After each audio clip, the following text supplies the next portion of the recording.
Hello friends.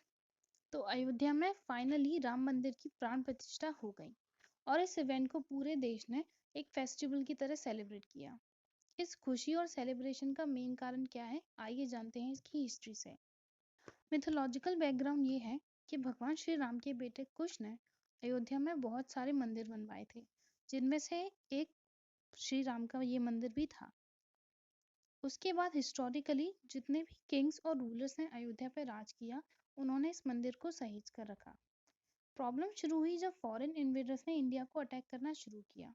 उन लोगों ने यहाँ के मंदिरों में भी लूटपाट मचाना शुरू कर दिया। फिर भी फैक्ट्स के अकॉर्डिंग 14th सेंचुरी तक ये मंदिर सही सलामत बचा रहा। फिर आए मुगल्स। 1528-29 में बाबर आया और उसने इस मंदिर को तुड़वाकर वहां पर एक छोटी सी मस्जिद बना दी। बाबरनामा में जिक्र है कि बाबर की किसी एसोसिएट मीर बाकी ने एक छोटा सा मस्जिद स्ट्रक्चर इस जगह पर बना दिया गया। फिर भी अकबर और जहांगीर के टाइम पर इसी मस्जिद के बाहर एक छोटे से चबूतरे पर राम जी की मूर्ति रखकर हिंदुओं को वहां पर पूजा अर्चना करने दी गई। लेकिन औरंगजेब के आने के बाद 1660 में इस छोटे से मस्जिद वाले स्ट्रक्चर पर एक ग्रांड मस्जिद बना दी गई। फिर शुरू हुआ स्ट्रगल। हिंदू बार बार इस बाबरी मस्जिद की जगह अपने मंदिर बनाने की डिमांड करने लगे। ये डिमांड ब्रिटिशर्स के टाइम पर भी जारी रही। इन दंगों को रोकने के लिए ब्रिटिशर्स ने मस्जिद और इस रामलला के चबूतरे के बीच में एक फेंस लगा दी। लेकिन रिलीजियस और कल्चरल स्ट्रगल यहाँ पर रुके नहीं।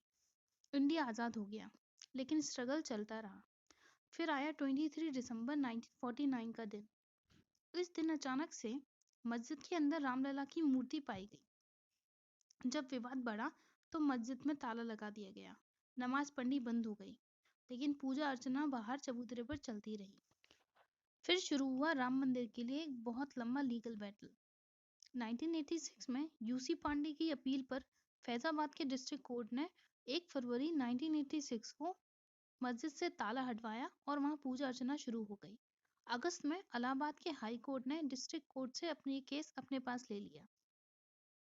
इसके बाद देश, स्पेशली नॉर्थ इंडिया में सांप्रदायिक हिंसा फिर शुरू हो गई, कम्युनल डिस्टर्बेंसेस, और ये हिंसा चलती रही।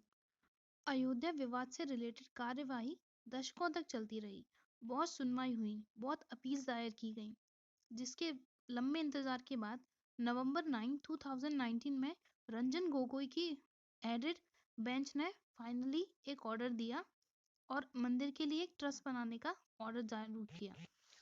फाइनली 5 अगस्त 2022 को भूमि पूजन शुरू हुआ और जिसका रिजल्ट हमें आज देखने को मिल रहा है। 22 जनवरी 2024 में प्राण प्रतिष्ठा संपन्न हुई। इस तरह एक लंबे अरसे के इंतजार के बाद भारत के देशवासियों ने इस यूनिटी और डिवोशन के सिंबल, इस मंदिर के इनॉग्रेशन को धूमधाम से सेलिब्रेट किया। मेरी तरफ से भी इस पावन दिन की आप सबको ढेर सारी शुभकामनाएं। That's it from my side. For more such videos, stay tuned. Thank you.